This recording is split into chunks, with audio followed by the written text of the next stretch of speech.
पश्चिम बंगाल विधानसभा चुनावों के लिए दूसरे चरण का मतदान शुरू हो चुका है। 29 अप्रैल ये वही तारीख है जिसका इंतजार बंगाल की वो जनता कर रही थी जिनकी बारी आई है आज अपने मताधिकार का इस्तेमाल करने की। 4 मई को नतीजे आएंगे और वो नतीजे तय करेंगे कि सत्ता में वापसी होगी ममता बनर्जी की या फिर सत्ता परिवर्तन होगा। देखिए, बीजेपी ने अपने बड़े बड़े धुरंधरों को मैदान में उतारा, जिसमें योगी आदित्यनाथ से लेकर अमित शाह को हम सब ने देखा।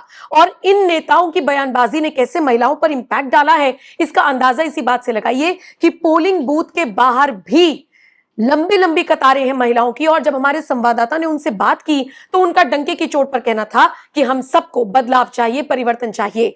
योगी की रैली के बारे में पूछा गया, अमित शाह की बातों के बारे में पूछा गया तो उन सबका कहना था कि बिल्कुल ठीक है जो भी उन्होंने कहा और हमें इसी तरीके से परिवर्तन चाहिए, लेकिन हम अभी जल्दबाजी में कुछ नहीं कहेंगे। तो 4 मई को नतीजे बताएंगे कि आज की तारीख में किसकी किस्मत का फैसला कैद हुआ। लेकिन इन सबसे इतर जिक्र करने जा रही हैं भवानीपुर का। ये वो सीट है जहां से ममता बनर्जी चुनावी मैदान में खड़ी हैं। ये वो सीट है जो टीएमसी की पारंपरिक सीट बताई जाती है। ये वो सीट है जहां से एक बार फिर शुवेंदु अधिकारी के साथ ममता बनर्जी का मुकाबला होगा। हालांकि शुवेंदु अधिकारी नंदीग्राम से भी लड़ रही हैं, लेकिन नंदीग्राम में जिस तरीके से ममता बनर्जी को उन्होंने हराया था, उसके बाद ममता बनर्जी ने भवानीपुर सीट को चुना था और अब यहां पर भी शुवेंदु अधिकारी उनके साथ डंके की चोट पर मुकाबला करने के लिए तैयार है। भवानीपुर की जनता ने क्या सोचा है और क्या नहीं, ये तो वक्त बताएगा। 4 मई के नतीजे बताएंगे, लेकिन उससे पहले एक खबर आई भवानीपुर से, और वो ये कि सीआरपीएफ के जवानों ने पूरे भवानीपुर को घेर लिया। उसके बाद फ्लैग मार्च निकाला गया, ह्यूमन चेन बनाई गई। लेकिन इसके पीछे की वजह क्या थी और ये तस्वीरें क्यों निकलकर सामने आई, आइए विस्तार से आपको बताते हैं। दरअसल हुआ ये कि भवानीपुर के चक्रबेरिया रोड पर ममता बनर्जी बनाम शुवेंदु अधिकारी देखा गया। मतलब ममता बनर्जी के समर्थक यानी कि टीएमसी के समर्थक और बीजेपी के कार्यकर्ता जो शुवेंदु अधिकारी के समर्थक थे, वो आमने सामने आ गए। दोनों की रैलीज क्लैश हो गई, तीखी बहसबाजी हुई, जिसे काबू करने के लिए पुलिस और आरएएफ को फिर ह्यूमन चेन बनानी पड़ गई। इसी तनाव को देखते हुए 28 अप्रैल को सीआरपीएफ ने पूरे भवानीपुर इलाके में फ्लैग मार्च निकाला। और इसका मुख्य उद्देश्य क्या था? इसका मुख्य उद्देश्य यह था कि आम जनता भवानीपुर में वोट डालने से डरे नहीं, घबराए नहीं। उनको संदेश दिया गया कि बिना किसी दबाव के आपको वोट डालना है। जो भी सड़कों पर हो रहा है, राजनेताओं के बीच में हो रहा है, आपको घबराने की जरूरत नहीं है। आपको बताते चले, भवानीपुर की संकरी गलियों और बहुमंजिला इमारतों पर नजर रखने के लिए चुनाव आयोग ने बाकायदा ड्रोन का इस्तेमाल करवाया है। यानी कि ड्रोन का इस्तेमाल किया जा रहा है, चप्पे चप्पे पर निगरानी रखी जा रही है, आरएएफ तैनात है, सीआरपीएफ ने फ्लैग मार्च निकाला है और ये बताने की कोशिश की जा रही है कि किसी को भी डरना नहीं है। भवानीपुर खास क्यों है? ये निर्वाचन क्षेत्र कोलकाता का वो हिस्सा है जहां पर बंगाली, गुजराती, पंजाबी, मारवाड़ी समुदाय की मिलीजुली आबादी है।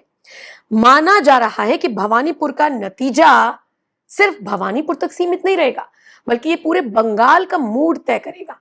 और वैसे भी पश्चिम बंगाल का मुख्यमंत्री कौन होगा, ये भी तो भवानीपुर की सीट ही तय करेगी। तो भवानीपुर के चप्पे चप्पे पर सीआरपीएफ तैनात है। किसी भी प्रकार की गड़बड़ी, बूथ कैप्चरिंग की कोशिश तक ना हो, ये उम्मीद की जा रही है। फिलहाल आप वोटिंग की तस्वीरें देखिए, भारी तादाद में कैसे वोटिंग हो रही है। ग्राउंड जीरो से लगातार हम आपको अपडेट्स दे रहे हैं, लोग क्या कुछ कह रहे हैं वो आपको सुनवा रही हैं। इन्हीं तस्वीरों के साथ आपको छोड़कर जा रही हूं। लेकिन फिलहाल इस खबर पर आपकी क्या राय है और भवानीपुर को जिस तरीके से घेरा गया है उस पर आप क्या कुछ कहेंगे? कमेंट करके आप अपनी राय जरूर दें।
Wonderful.